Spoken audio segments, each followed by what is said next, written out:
Ils vous ont caché la vérité.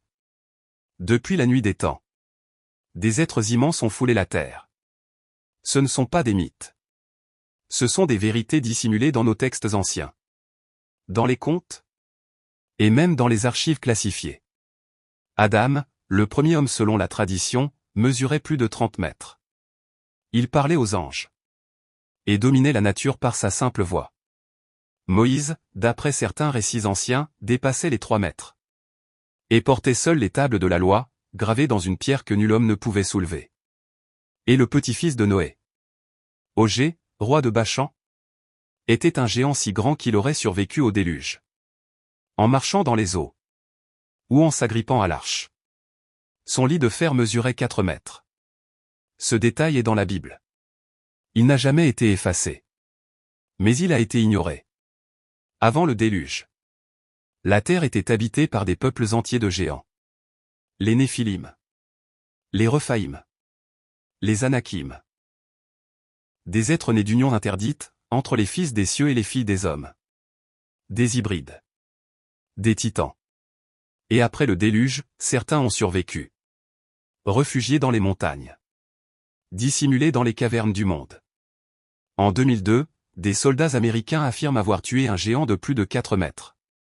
Dans une grotte en Afghanistan. Il avait 6 doigts. Des yeux rouges. Et des cheveux de feu. Le rapport? Classifié. Les témoins? Réduits au silence. Des documents déclassifiés parlent de squelettes géants retrouvés aux États-Unis. En Afrique. Au Pérou. Des crânes allongés, des tibias énormes.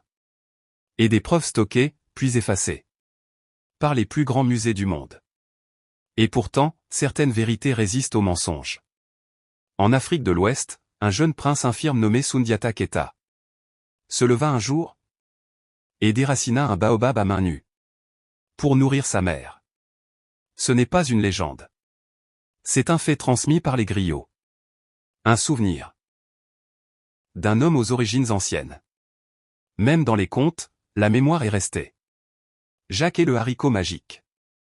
Un simple enfant qui grimpe vers le ciel et découvre un monde de géants. Un monde oublié. Un monde qu'on a voulu effacer. Les géants ont existé.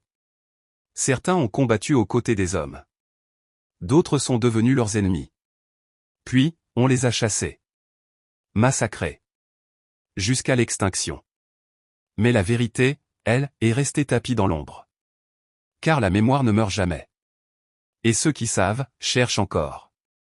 Abonnez-vous, car la suite va vous déranger.